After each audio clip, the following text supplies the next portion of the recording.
திரு ஆபாவானன் அவர்களோட ஊமை விழிகள் படத்தில் உதவி இயக்குனராக நாங்கள் எல்லாரும் பணியாற்றிய காலத்திலிருந்து உழவன் மகன் டிஸ்கஷனில் மதுரையில் ஒரு ஹோட்டலில் நாங்கள் எல்லாம் எங்களையெல்லாம் ரூமில் தங்க வச்சுட்டு அவரே ஆள் அனுப்பி சாப்பாடு வாங்கிட்டு வர சொல்லி நம்மளுக்கெல்லாம் ஊட்டி விடுவார். ஏய் இது சாப்பிடு, இது அந்த தோசையில் ஏதோ எலும்பெல்லாம் போட்டு ஒரு தோசை பண்ணுவாங்க கோனார் மெஸ்ஸில், மதுரையில் ரொம்ப ஃபேமஸ். அது நல்லி தோசையா, அதை ஊட்டி. அப்போ நான் ஒல்லியாக இருப்பேன், திரைப்பட கல்லூரியில் படிச்சுட்டு ஜஸ்ட் வெளியே வந்த டைம். அது ஊட்டி, இது சாப்பிடு உதயா, நல்லா நல்லா உடம்பு நல்லா வரும் பாரு, என்ன பாரு அப்படின்னு சொல்லி காட்டுவார்.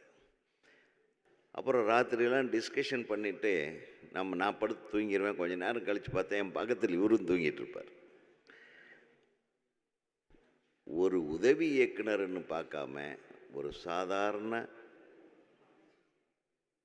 அவங்க ஆஃபீஸ் பாயின்னு கூட பார்க்காம எல்லாரும் ஒன்றா படுத்து தூங்குகிற ஒரு குணம் படைத்த ஒரே ஒரு மனிதர்.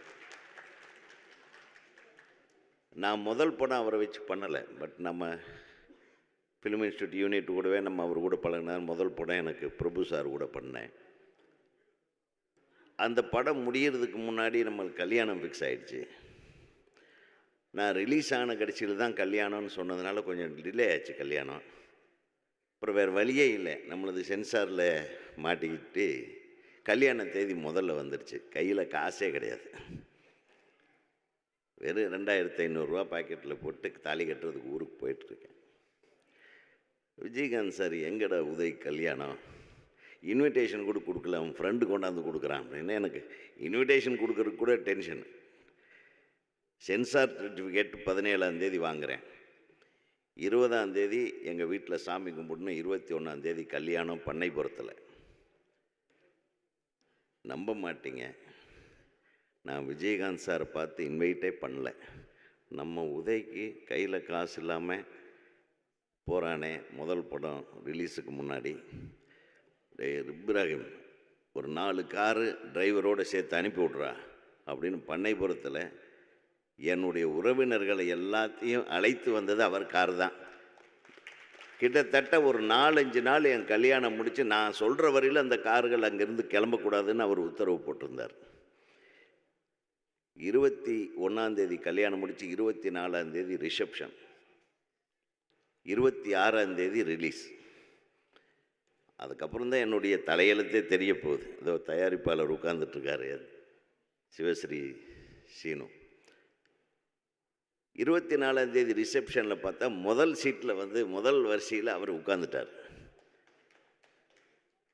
நான் ஒரு பெரிய டைரக்டர்லாம் கிடையாது, சாதாரண அசிஸ்டன்ட் டைரக்டர்.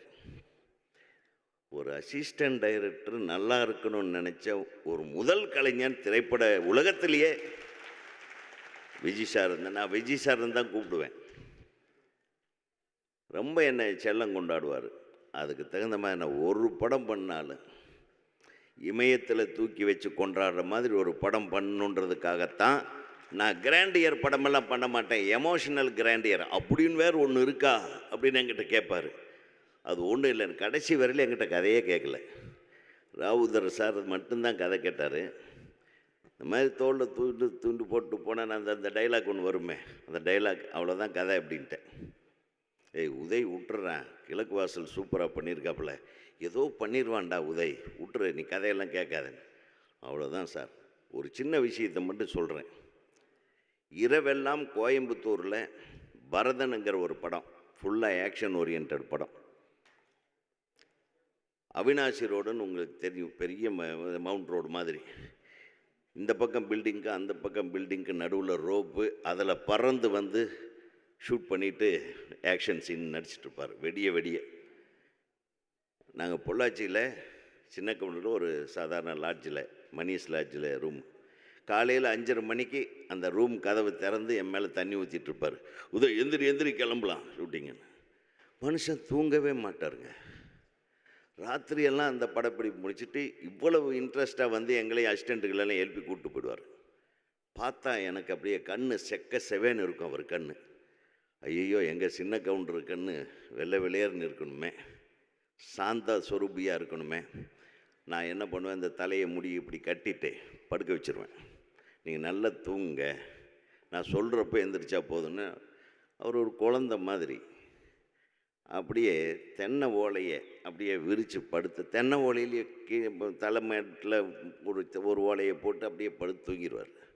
ஒரு 10:30 மணிக்கு எழுப்புவேன். அப்படியே சப்பியாக இருக்கும், கண் வெள்ளையன்னு இருக்கும். நான் இப்படி துண்டு கட்டினதுனால அந்த முடி மடங்கி இருக்கும். அப்படி வந்து நின்று இப்படி பார்க்க சொல்லுவேன். அவ்வளோதான், இவ்வளோதானாடா, இதுக்கா என்னை போட்டு இந்த வாட்டுனே பாரு. அதாவது எனக்கு தெரிய அவருக்கு எல்லாரும் இப்போ பேசுனாங்க, அவர் இவ்வளவு பண்ணியிருக்காரு, இவ்வளவு அவர் பண்ணியிருக்காரு. இது எல்லாத்தையும் விட எல்லா நடிகர்களுக்கும் ஒரு முக்கியமான ஒரு விஷயத்தை அவர் சொல்லிட்டு போயிருக்கார். தயவுப்படி நான் அதிக பிரசங்கித்தனமாக பேசுகிறேன்னு நினைக்க வேண்டாம்.